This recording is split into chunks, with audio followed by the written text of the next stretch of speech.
uxwbill's mom here, filled with Christmas cheer to share with all of you. And tonight we're going to be making something called cranberry orange bread. Now you can go to the store and buy a mix for this, but we're going to do it the old-fashioned way, from scratch. And what could be better than to whip up some lovely homemade breads to share with all our friends and loved ones at Christmas time. So pull up a chair and come a little closer. And we will start to make some cranberry orange bread. Now what I have here first is a large mixing bowl that has 3 cups of flour in it. And we've got a whisk here that will help us to incorporate the wide variety of ingredients that we're going to be putting in here. So we'll just set the oil right over here. And the first thing that we're going to do is we're going to mix the salt and the baking powder. And what do we need? We need a teaspoon of salt. So we have some salt here. How much flour do you have? There's 3 cups of flour in the bowl. All right. And to the 3 cups of flour in the bowl, this is just regular flour, we're going to put in 1 teaspoon of salt, and we're going to put in 1 teaspoon of baking powder. All right. We've got a little leveler here thing. All right. So we have 3 cups of flour, 1 teaspoon of baking powder, and 1 teaspoon of salt. And we're going to whisk this together, kind of like this, a little bit. All right. We want to make sure that that's nicely incorporated. Now we're going to set that aside. And in a bowl, right over here, we have 2 cups of granulated sugar. Okay? And in the 2 cups of granulated sugar, we are going to mix the zest of 2 oranges. Now, if you do not know what orange zest is, I did prepare this earlier. Orange zest is simply the outer orange part of the orange. And you want to make sure that you wash your orange very thoroughly, because if the outside is going to be eaten as an ingredient, you want to make sure that it's clean. So orange zest is this flavorful orange outer coating that has all the fragrant oils in it. And if you don't have a microplane, which is what this is, to shave off the outer peel, you can use a real fine grater. All right, so what we have here is the zest from 2 oranges. And it's kind of damp, and it kind of clumps together. So how will we get that off there? Well, we'll just take a spoon. So, if you always wondered what orange zest is, it's that outer orange rind on the orange. Okay? And it's full of all of the wonderful, fragrant orange oils. Okay. So, here we have the zest of 2 oranges and the sugar. And we want to really kind of incorporate this. Now, the zest, since it is kind of moist and it's got the orange oils, it's not dry or flaky or anything like that. You want to really kind of stir it around. And you might even have to take your fingers to really break it up and get it fully incorporated, because by itself it could be a little bitter because the orange oil is a strong flavor. And so by rubbing it in your finger with your fingers here, if you come a little closer, you can actually see the sugar is turning kind of a light orange color, because I'm taking my fingers and I'm breaking up that orange zest to really fully incorporate it into the sugar. Smells wonderful. Can you smell that, UXW Bill? Yes, I can. And what does it smell like? It smells like oranges. Very orangey. And thanks to the miracle of zoom lenses, we are getting a very good look at the orange zest as you combine it with the sugar and how it is changing the characteristics of both. Okay, so the sugar is taking on all that orange oil and really incorporating into itself. Okay. So,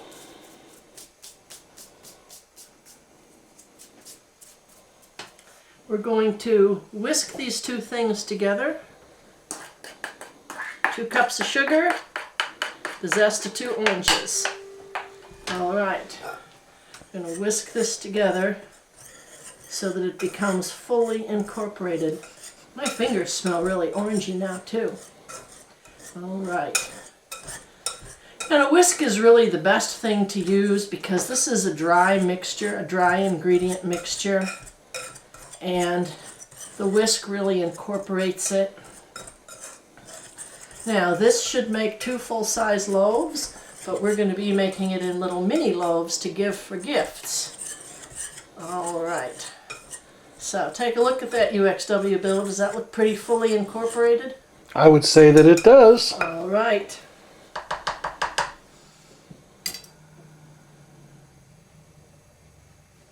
Okay, the next thing we're going to do is going to crack 4 eggs. 1, 2, 3, oops, 3, 4. 4 eggs.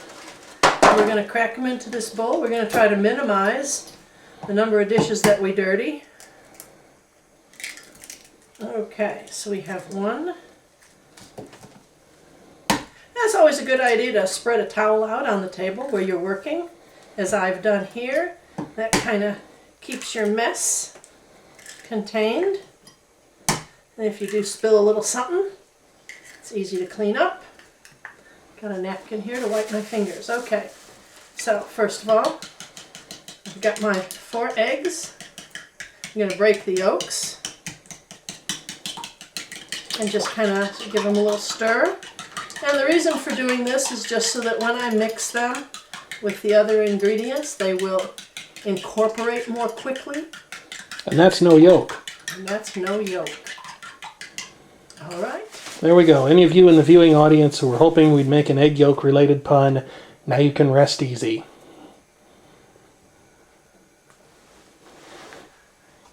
Okay, so we need to add the buttermilk. 1 1/2 cups of buttermilk. I didn't get it out. This is a departure for us. Most of our recipes don't actually make use of buttermilk, so we actually had to go and buy some, which was definitely, as previously mentioned, a departure. It is possible to substitute by simply adding lemon juice to regular milk. Which will make it curdle, will it not? It'll make the milk sour, and it can be a buttermilk substitute. But since I wanted to be authentic in every way, we went and bought some cultured buttermilk. So buttermilk is one of those things that you have to use up fairly quickly, is it not? The expiration date is January 2nd. Okay, and today is what, December 19th? It's the 20th. The 20th is Sunday. Oh, okay, it's the 19th. All right. So, 1 1/2 cups of cultured buttermilk. All right. Yeah, what else are we gonna need?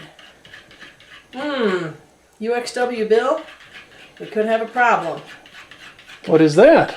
Well, I think maybe our bowl might be too small. We've got to add some other ingredients in here, and we're pretty close to the top here. Oh no. Oh no. But what I want to do is I want to make sure we're not going to use a mixer for this. We're going to incorporate everything by hand.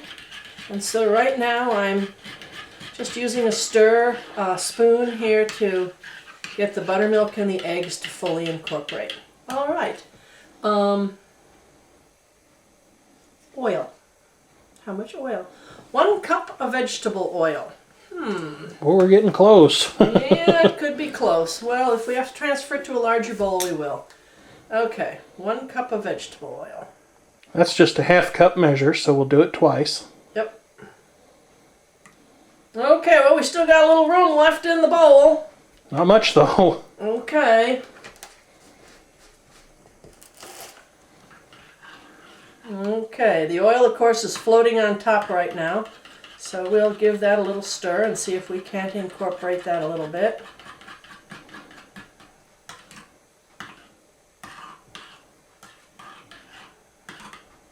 Okay, what else do we need? We need 2 tablespoons of fresh orange juice. And look what we just happened to have right here. I squeezed some oranges a little while ago.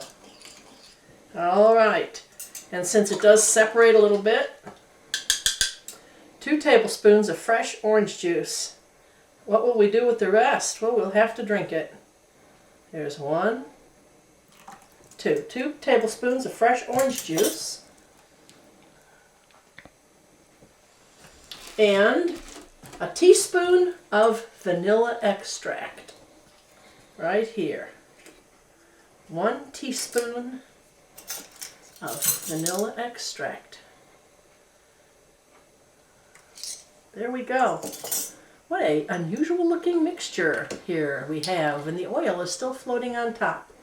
All right, so we're going to try to give this a little stir and see if we can't incorporate it just a little bit before we mix it with the dry ingredients.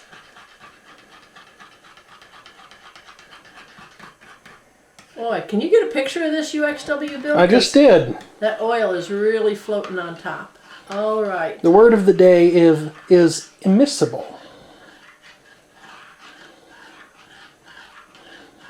Okay, so the next thing we're going to do is we're going to bring this bowl a little bit closer, and we're going to add the wet ingredients to the dry ingredients. Shouldn't try to do it the other way around because our bowl would definitely not stand it. Okay, and in case you just turned in and you're wondering what we're making, Poison. we are making cranberry orange bread from scratch. All right, so now I have my whisk, and what I've got here is 3 cups of flour, 1 teaspoon of salt,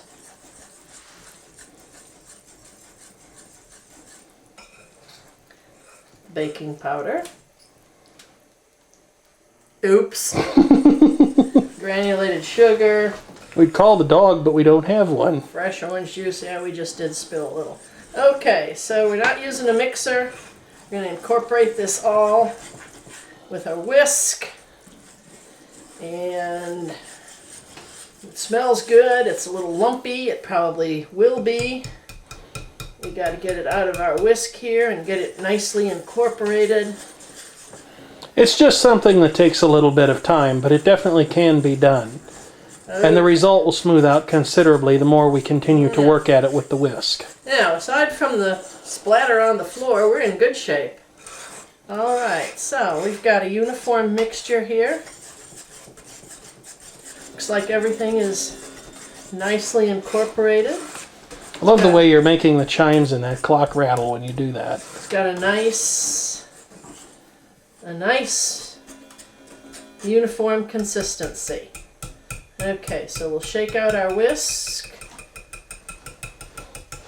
And the last thing that we're going to add is 2 cups of cranberries. And these have been washed. They're fresh, they're raw, they're whole. Now, you want to inspect them thoroughly, make sure there's no soft, mushy ones or anything. I thought I did that. Now, the problem is when you buy a bag of fresh cranberries at the store, there's 3 cups in the bag. The recipe calls for 2 cups. My finger just hit something soft. Ah, here's one I missed. So what do I do with the leftover cup of cranberries? Feed them to the birds. Well, I don't know what I'm going to do with them. They're on the counter. Okay, so. Yes, I believe they are sitting over on Yep. So the we're sink. folding in our fresh cranberries. Look at that. Isn't that beautiful? Cranberry orange bread made from scratch. As I mentioned, I have seen this as a mix in the stores, and It won't be half as good as when you make it yourself, I may though. have even made it as a mix. But here we have the real McCoy. The cranberries are incorporated in here very nicely. All right, so I'm going to pick up a few of these things that we don't need anymore. This just in from the corrections and amplifications department. We meant to be doubling this recipe for this cranberry orange bread. Unfortunately, we did not double some of the ingredients. So herewith is a list of the corrections and amplifications that are relevant. We need to add 1 more teaspoon, is that, of baking powder. And we also need more orange zest than we have. No, we put enough of that in. Okay, I thought we were a little short on orange zest too. Nope, everything's good. At least we found out about it before we cooked it. Yes, and so we've got 3 cups gold medal flour, or any kind of regular flour, 1 teaspoon of salt, 2 teaspoons baking powder, 2 cups white granulated sugar, zest of 2 large oranges, 1 1/2 cup buttermilk, 1 cup vegetable oil, 4 large eggs, 2 tablespoons of fresh orange juice, 1 teaspoon vanilla extract, and 2 cups of fresh cranberries. So the only thing that we hadn't doubled was the baking powder, and that's nicely incorporated right here. I don't know that it would have made much difference. All right. We're trying something new this year. Since these are probably going to be given away to friends and family members alike, we have decided to simplify by completely negating the need to have any dishes returned to us. We found this paper bakeware at an area store, and we've decided to give it a try. We've never really done anything like this before, but as you can see, they come in some very nice holiday-specific patterns, and they have the key advantage of having been cheap, which is important around here. And it also says no pre-greasing, so it should be good. So we're going to start with 3 that are red and white striped, and we're going to ladle her up. If you do this on your own, especially if you are challenged at cooking, you'll want to make sure that you don't fill the pans in their entirety. Otherwise, as it expands during the baking process, it will overflow, and you will not only have a mess in your oven, but probably also a fire. And in addition to that fire, you will draw the ire. Wow, look at that. I'm a poet and I don't know it, but my toes show it. They're Longfellows of the local fire department. We're going to use a ladle here, and we don't want it to drip down the sides. And we're going to fill them about half full, and we want to make sure that we dip deep enough that we get cranberries. All right. Now show me what you've got there. There you go. There's 1. Okay. Okay. You do want to make sure that you get a decent variety of not only the batter, but also the cranberries, because you don't want some loaves that are nothing but batter and others that are nothing but cranberries. Right. All right. So we're kind of guessing on how full to fill them. We don't exactly know how many we're going to get. And you should put these on some sort of a pan in case they do overflow, because again, that will keep you from making a mess out of your oven, followed by a subsequent oven fire. All right. So there's 3. Okay. And we still have a pretty fair amount of batter left. All right. So we've got. Hope we bought enough of those. We bought 2 packages. Okay.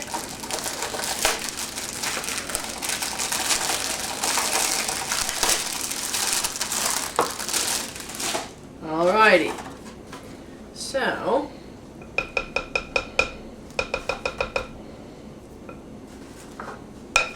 All right.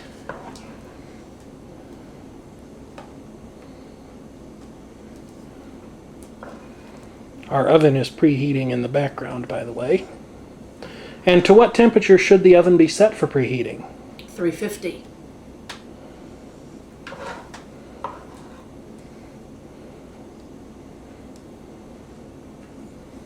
Now I don't know why, but it does look like the cranberries kind of float to the top. So we'll see. I know we'll be able to fill one more. And they'll bake for probably, if we were making a large loaf pan, a full-size loaf pan, it says about an hour. But since these are little, I know they won't take anywhere near that long. So we're going to get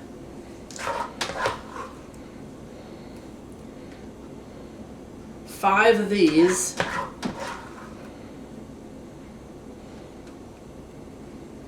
And I'm going to get a spatula because there's still some batter in there. And so we'll scrape that clean. Do you think you can get the 6th one? No. Just going to top off some of the other ones. Yep.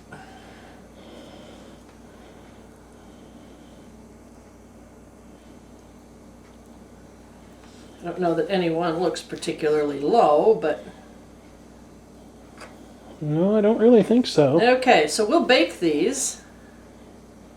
And then when they come out of the oven, hopefully they'll have a real nice sort of a crown.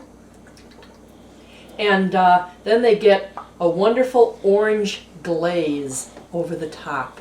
So, don't those look festive and pretty? They do, and they'll only get to looking festive and prettier. Cranberry orange bread. When Into they come the out of oven the we oven. go. Okay.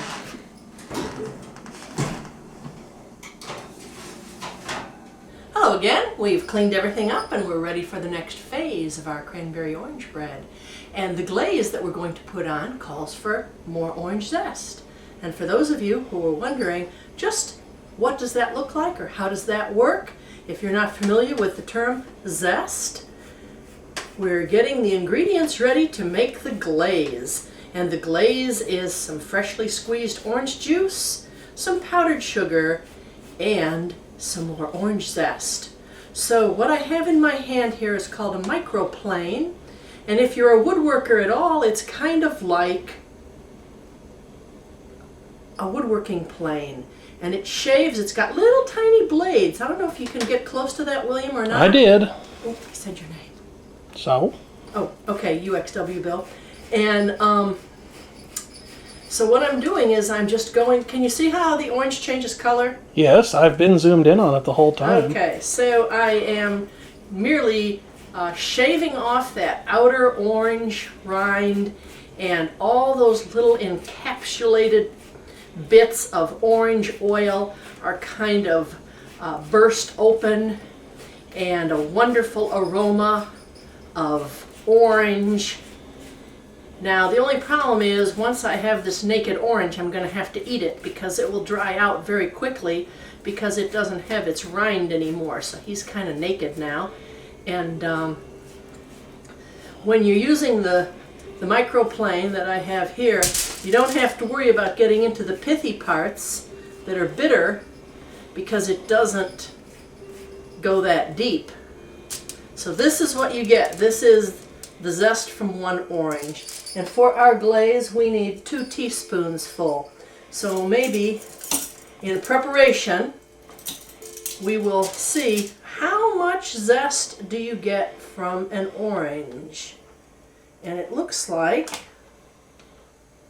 you get about 1 teaspoonful. So we can simply repeat this process with another orange, and it's a good thing that I have a whole bowl full of them behind me. So there's still a little here. It's moist, it's very fragrant. So be very careful with a zester if you happen to own one, because you can readily zest yourself as well. So if you were to go to the spices department of the grocery store, the spice aisle, and look for orange peel, it would be much coarser and it would be very dry. And this, as you can see, is quite moist because it's fresh. Now, if you don't have a fresh orange to zest, you could always use the dried orange peel. But we're going to try to be as authentic as possible with our recipe and use all home-style type ingredients. So there you have an orange that's had its zest taken off. So this poor orange just has no zest. We'll let him rest and be his best. So what we've got here is 2 cups of powdered sugar and the zest of 1 orange. And this is going to be for the glaze that we put on as soon as it comes out of the oven. Now, the recipe does call for 2 tablespoons of orange zest, but understanding that orange zest can be an overpowering flavor, and it can be kind of strong. It can also be a little bitter if it's overused. We're not going to put 2 teaspoons of orange zest in. So I got about 1 teaspoon from 1 orange. I do have plenty of other oranges, but I'm just not going to go with that strong of an orange zest. Now the next thing that I need is 3 tablespoons of orange juice. And this is fresh orange juice. So, okay, so there we go. What do I have here? 2 cups of powdered sugar, 1 teaspoon of fresh orange zest, and 3 tablespoons of orange juice. Now, if I take a whisk, I should be able to mix this together. Now, understanding that this is to be a glaze, I want it to pour very freely. And so, this is pretty thick.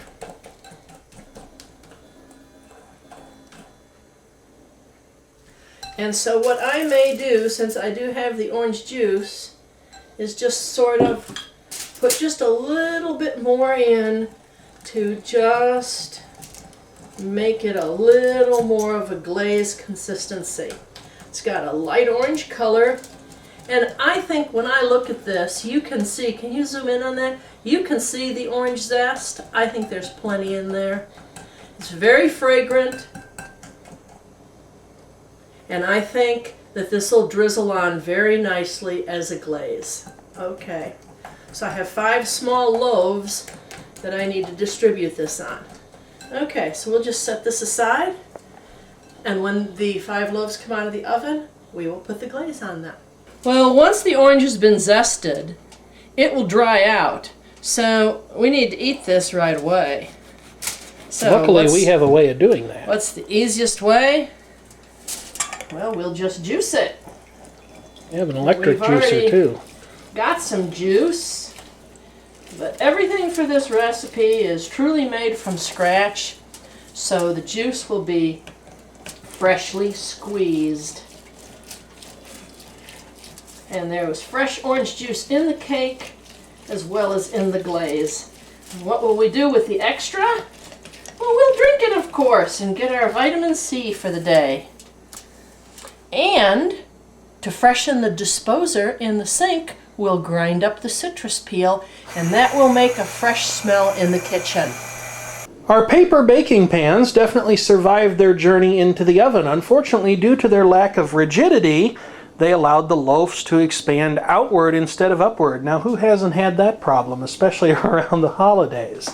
Anyway, with these finished, we're now ready for the final step in their preparation, and so I turn the floor back over to my mother once again. Oh, I need my cooking hat. Here we go. All right. So, a few things happened here that were interesting. I never tried this recipe before. It does look like the cranberries have all risen to the top. I thought they would have sunk to the bottom.